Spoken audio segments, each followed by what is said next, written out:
ici et puis au Brésil, et nous avons proposé un modèle d'assainissement qui pourrait tenir le coup, et le coup c'est-à-dire au palais hier, au palais. de la collecte jusqu'au niveau de la décharge, jusqu'au niveau de la revalorisation des ordures. Il y a tout un processus, et avec le principe pollueur-payeur. Qui paye? C'est que vous produisez en Guinée des ordures, mais personne ne veut payer. Et nous avons proposé dans nos propositions de mettre un franc symbolique sur vos appels téléphoniques, et à partir de là, on peut financer tout le processus. Tout Conakry sera propre, et je vous donne 3 mois pour rapidement, la rencontre entre le forum interreligieux que Dansa a initié, qui se passe, est-ce que vous pensez que ça porte fruit? Est-ce que c'est comme ça que ça devrait se passer? C'est d'abord très important. Vous savez, en matière de risques pays, la géopolitique, vous avez les risques élevés. Les risques le plus élevé, c'est le risque de guerre. C'est-à-dire que notre pays vient vous attaquer, et cela, vous avez des résolutions, l'armée est là pour ça. Mais il y a un nouveau risque qui arrive, c'est le risque du terrorisme, et qui est basé sur la religion.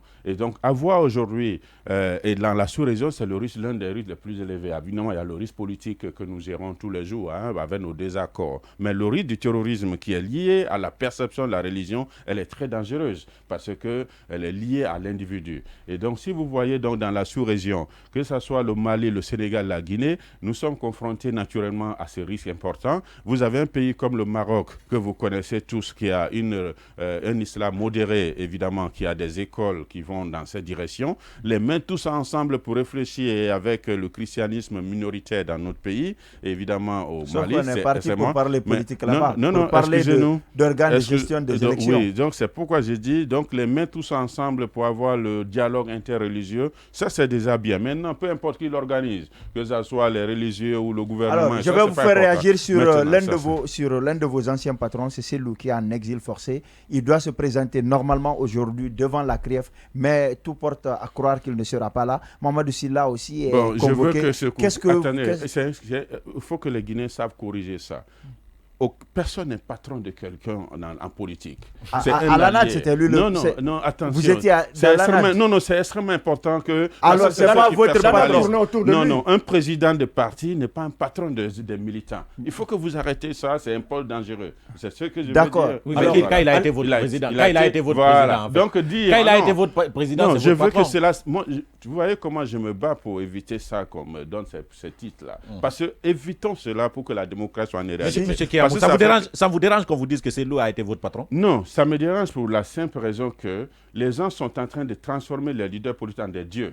Et ça, donc vous n'aimez pas qu'on dise que Cellou a été votre patron, c'est ça? Je n'ai pas de votre créateur. Il a été un leader de notre mouvement, il a été notre Non, mais candidat. vous n'aimez pas qu'on dise que Cellou a été votre patron.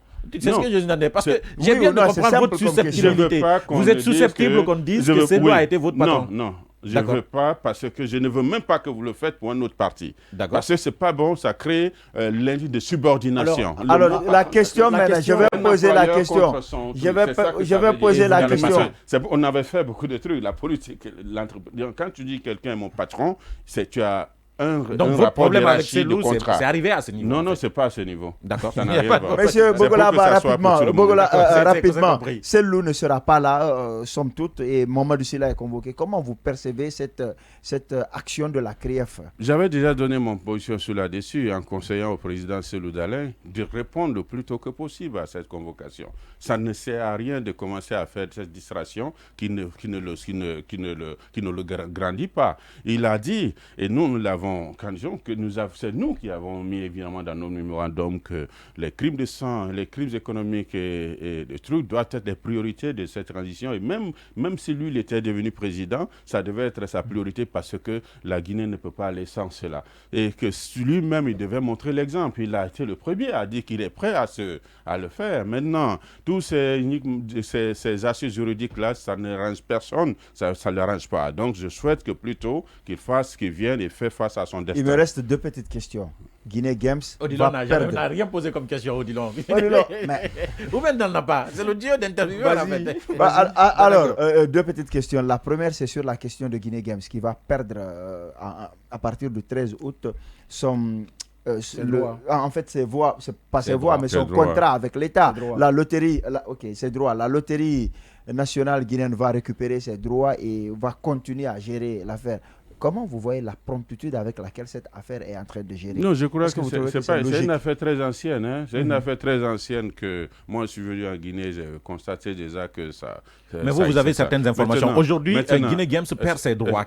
Comment réagissez-vous à cela? Excusez-moi, je ne connais pas les détails. C'est une affaire d'entreprise. C'est une affaire d'entreprise à des avocats.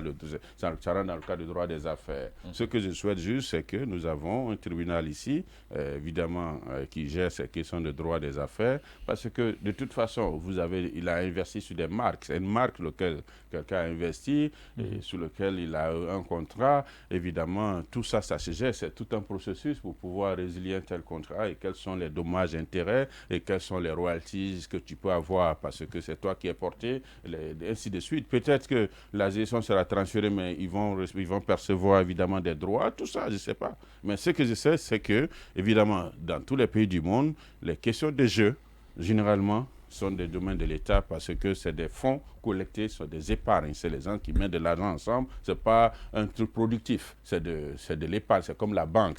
Kiamou, est-ce que tout peut être parfait dans la gestion d'un pays?